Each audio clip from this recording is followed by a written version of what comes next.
Let me ask you sort of a direct question that I'm sure many people who are watching this video want to know. Let's say there's someone watching right now and they're sore and their chiropractor or better yet, physical therapist has told them, you really should go do some yoga at the Y. What's your answer to them if you could speak to them? I would tell them to do Pilates instead. Don't do yoga, you're saying? Don't do yoga. Definitely not do yoga. Do not do yoga. That's okay. Don't do yoga. Now, okay, so the response to that sometimes is, okay, fine, I get that this stuff can have sort of religious undertones and it can even be something of a gateway drug. But look, I just know this woman and her name's Gladys and she has blue hair and she's super limber and she just wants to teach me some yoga, but she's not talking about cleansing my aura or chakras or anything like that. Why can't I do that? That kind of stuff is right there beneath the surface of it. So the first thing I would say is, yes, these things are just exercises on their own. Like I was saying at the beginning, a lot of these actually came from Western gymnastics. Krishnamurti brought them in about 100 years ago to yoga. There are some asanas that probably come from earlier on in yogic history. There's paintings, and there's actually a major debate in academia about the extent to which these different exercises come from gymnastics versus yoga. And interesting. Like that. Yeah. So what we're not saying is that certain bodily positions are intrinsically evil. Right. It's not as if the demons have a claim on how we move our arms and legs and backs and things. The body isn't intrinsically good. I mean, in the Christian tradition, it participates in the glory of the soul by overflow, is the term that Thomas Aquinas uses. Our soul directly participates with God, but the body participates by overflow. And yoga did show me how the body can be used to glorify these things. The way that we manifest ourselves physically can show importance to different things. It can show our awareness, our astuteness.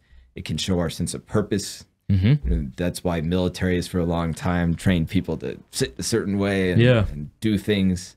In rugby, you really need to do things a certain way. I met a lot of Australians as I was playing rugby. Yeah. And the way that even just you look and you move can have an impact on other people, on their soul. Okay, so no to yoga, yes to Pilates. What's the difference? The problem with yoga is that the second that you intend to participate in something like that, then you bring on the other things with it. Then you open yourself to those other things. Then the bodily postures can become gateways to the things that it's talking about, regardless of your subjective intent in doing it. Why does that have to be the case, though? So there is an objective quality to our actions that goes beyond just our subjective intent. Like I was talking about earlier, there's lots of influences with the unconscious. When we fall in love with somebody, it affects our unconscious in ways we don't subjectively intend. Now, the first thing I would say to show people this is that yoga does claim to not be a religion and to just be exercise sometimes. But we have to be skeptical of these claims because it is very commercial. Mindfulness is a $1.1 billion industry. My yoga spiritual director was very, very good, but he charged me a lot of money for it. One commentator has termed mindfulness McMindfulness because of how it's become a great industry. So let me ask you this. When McDonald's says that its hamburgers are the tastiest out there and will make you fall in love or something, I'm loving it as the motto. Do you take those claims at face value? No, I disbelieve them. Yes. Yeah. So it's similar with yoga. I mean, we have to treat some of these claims as very commercial. Okay. As sort of similar to the claims that we have in commercials. I just want to push you a bit here. Suppose I'm online and I see some kind of stretch. Turns out to be a yoga stretch, but I didn't know that.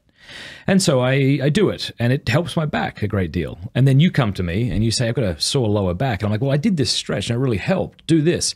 Am I teaching you yoga? That's a good question. It starts to get into murky waters, but I'd say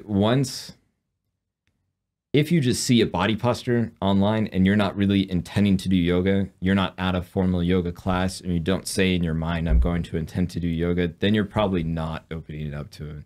That would be a good question for a lot of theologians to answer. Because the reason I ask that is because otherwise it sounds like you're saying Hinduism has a monopoly on certain body postures. Oh, no, definitely not. Once you put your intent behind it, then you start to participate in these Hindu rituals. Okay. And the proofs for that, you don't have to take my word for it. For example, I mentioned before Kali pose.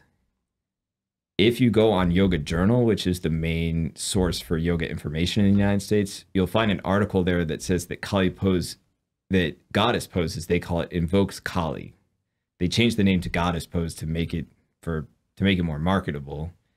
And in the article, it actually uses the term invoke Kali. Of course, most people don't know what Kali is. Even when I was doing the pose and they called it Kali pose, I didn't know who Kali was. But if you just Google her, you'll see a very fierce goddess with a necklace of severed human heads and a loincloth of severed human arms, triumphantly standing over a decapitated corpse that she's just chopped off the head of. So this is a very fierce demon. I was pretty put off by that once I found it. Yeah. It made me much more skeptical of some of the claims that they have. And then when I was doing these postures, I could just sort of feel myself becoming more like them. You know, people imitate tennis players to play tennis, and then they sort of become more like them in a way if you have a really close relationship with a tennis instructor. It can be the same way with these people where because you're sort of making them role models, you become closer to them. And I could feel that changing some of my emotional disposition to be closer to them. Another good example is warrior pose, Virabhadra. So warrior pose is named after a Hindu mythical warrior named Virabhadra. What happened is that he was created by Shiva. Shiva's wife was angry at her father, Shiva's father-in-law, because her father didn't invite her to some sacrifice. So she actually committed suicide. Shiva was so distraught at this that he created Virabhadra to get revenge on his father-in-law. Now, warrior pose is a three-series pose. In the first one, he puts his arms up in the air. That's him sprouting out of the ground near his target. In the second one, he sees his target.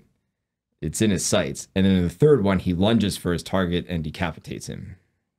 Wow. So hiring a hitman to murder your father-in-law is pretty serious business, and not something I wanted to get too involved in. How interesting. Yeah, that's thank you for clearing that up. Yeah, I suppose you could say that it would be as problematic, and if you agree with this, for a Catholic to practice yoga as it would be problematic to a Hindu's Hinduism to come and practice Catholic rituals. Like, no, come kneel down. You'll notice, and we pray to Mary. We will intend that she hears us, and this will just help you. And you could see somebody like really commercializing Catholicism, almost prima facie, gutting it of its religious significance. But this is clearly Catholic acts that the Hindu would be engaging in this thought experiment. Yeah, I mean, it's kind of like saying, come participate in Mass, receive the Eucharist just to make you feel better. Yeah. And just to enjoy the nice singing. I mean, that's all well and good to come to Mass for those reasons, but there's a lot more happening.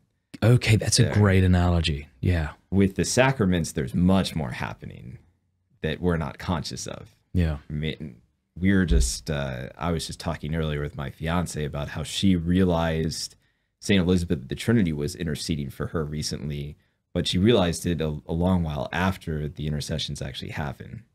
It takes a while sometimes to recognize the actual spiritual effects. When you put your trust in something, it does have big implications, and you get a lot more from them than you think you're getting, than you're aware that you're getting. That's true for anything. Who you put your trust in matters a lot, and if you put your trust in these yogic gods like Kali and Virabhadra, then it becomes problematic.